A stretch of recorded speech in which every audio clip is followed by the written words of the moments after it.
of the dead. The Battle of Stalingrad was the turning point of World War II, a battle of powerful armies and two hard-nosed enemy dictators. He was like Wizard of Oz, but very evil wizard. History mistakenly proclaims a strategic urban victory for Stalin, who lured the Nazis into a trap. There can be no sort of withdrawal. But newly discovered evidence is revealing a more complex tale of fierce rural fighting, flip-flopping technological advantage, and egotistical miscalculation. We can now take these misconceptions and convert them into truths. Witness the world's deadliest battle on Secrets of the Dead.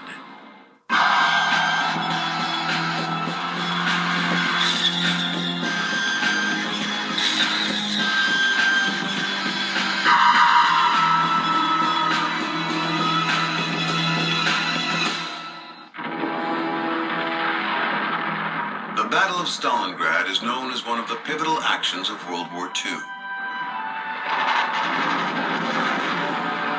It was also the deadliest battle in the history of warfare. If you had to pick the most important battle of the Second World War, Stalingrad stands at the top. More than 1 million lives were lost in 7 months of unrelenting fighting. And the eventual German defeat destroyed Hitler's dream of commanding a global empire. Everybody thought that's the beginning of the end. It sent shockwaves through Germany. For decades after the war, the battle was seen as a defining victory for a cunning Joseph Stalin, whose military strategy stalled the relentless German advance.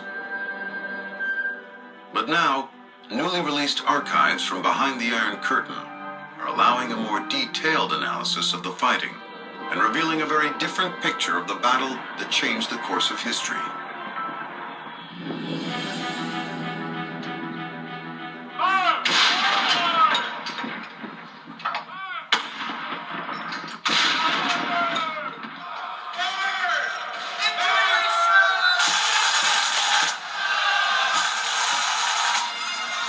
Here at the Citadel, the famed military college in South Carolina, retired U.S. Army Colonel and military historian David Glantz has made a career out of studying the war on the Eastern Front.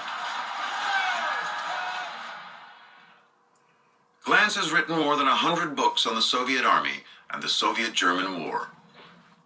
He is one of the world's leading experts on the topic.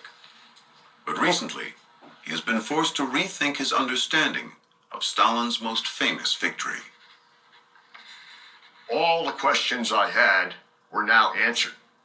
My single-volume book on Stalingrad suddenly was transformed into a 3-volume book, from 400 pages to 3 volumes of 900 each. The pivotal battle raged across the Ukraine and southern Russia during the second half of 1942. It ended in a bloody war of attrition in and around the frozen city of Stalingrad.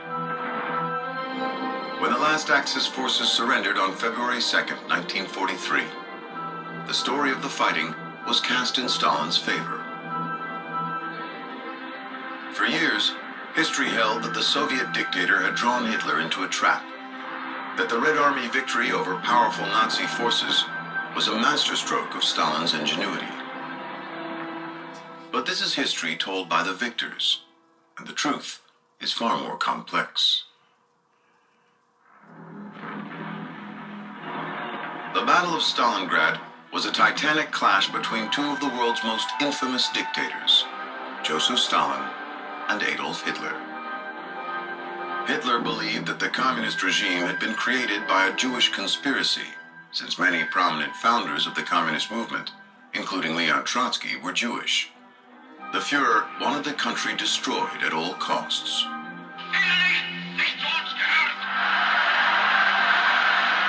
Adolf Hitler, one of the most studied men in history, obviously one of the most evil. His reasoning was that the fundamental nature of human struggle was a struggle between the races.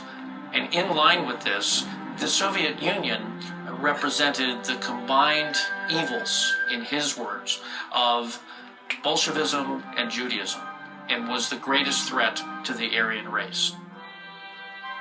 Stalin, on the other hand, was a megalomaniac who just wanted power. Stalin was different. Stalin was the tyrant, like Ivan the Terrible. He was the genius of the intrigue. He was like Wizard of Oz, but very evil Wizard of Oz.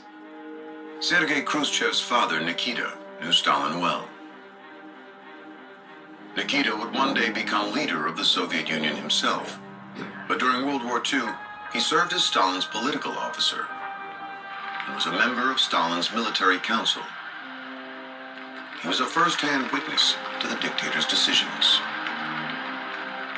In 1939, Stalin signed a non-aggression pact with Hitler. It effectively gave the Nazis permission to launch an assault on Poland. Stalin's pact was a calculated risk, an attempt to buy himself some time. In 1939, the Soviet military was no match for Germany's war machine, so Stalin wanted Hitler distracted elsewhere while he built up the Soviet defenses. Stalin was realist, and he understood that sooner or later Hitler will attack him. He was not ready in 1941. And then everything would turn apart, because Hitler defeated France and Great Britain in weeks in 1940. And when Hitler occupied Paris, Stalin looks like a rabbit sitting in front of the snake. Walter Gunther was a German soldier who fought in France and the Balkans as the Nazi army cut a path across Europe. He was then deployed to Romania. By 1941, it was clear to him that Hitler was preparing for an attack on the Soviets. We saw more and more German units move to the Romanian-Russian border, or now the Black Sea, and said, well, hope nothing will happen, but June 22nd, Hitler attacked. The offensive was called Operation Barbarossa, the largest invasion in history. Over 4 million Axis soldiers poured into Soviet territory. By September, they had captured more than 3 million Soviet soldiers and destroyed 20,000 tanks. No nation or empire had ever endured such losses without falling.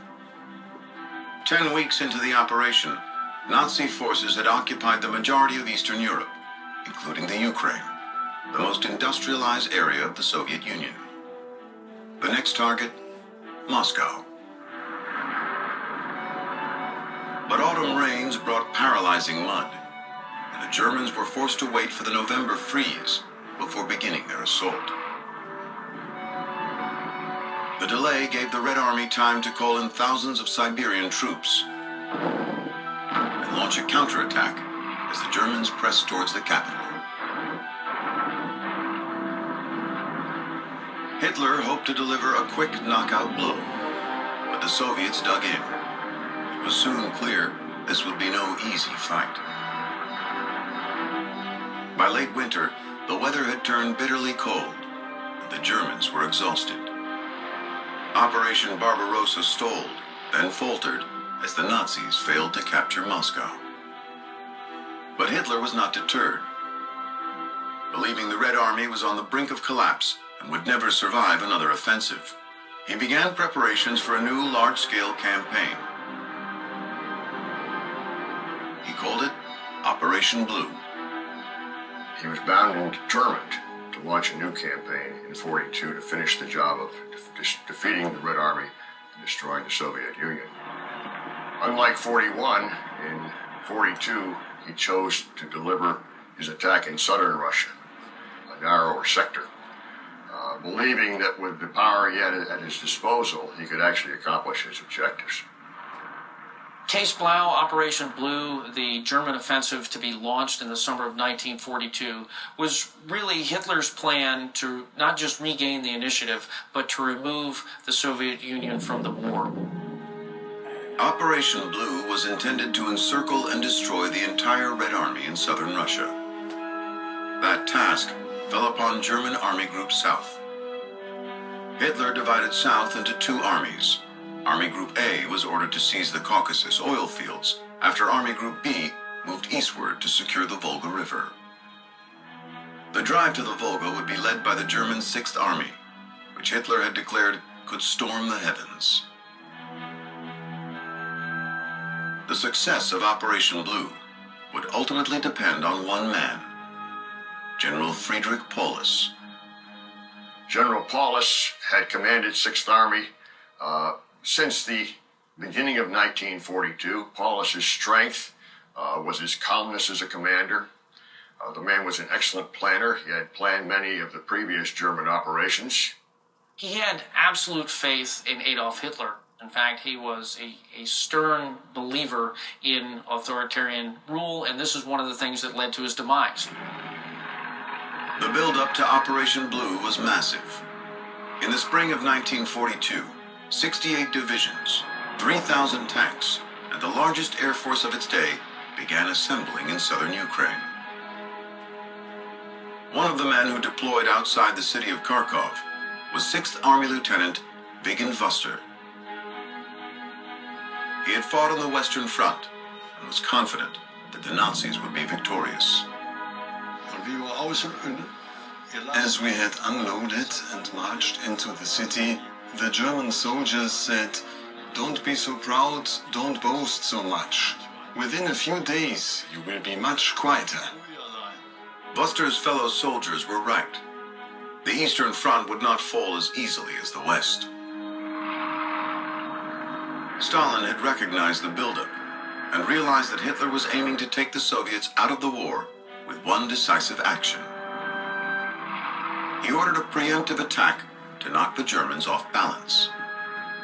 Ultimately, Stalin insisted upon some offensive operations, if only to disrupt the plans the Germans had for renewed offensive operations in the summer of '42. This produced two local Soviet offensives, the first to be conducted in Kharkov in May 1942, and the second to be conducted in the Crimea.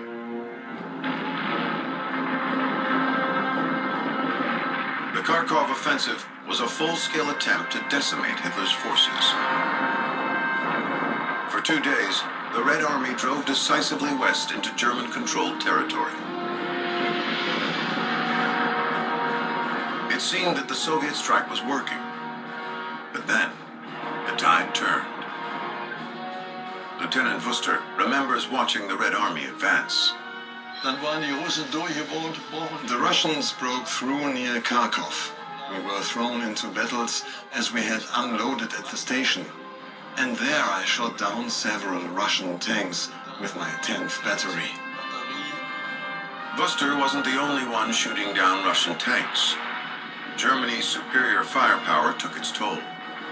Within days, the Kharkov offensive was turning into a disaster for the Red Army. It was soon strung out over 70 miles, an increasingly difficult line to defend.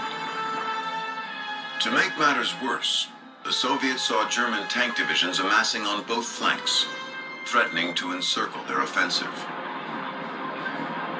Soviet intelligence advised Stalin to order a retreat.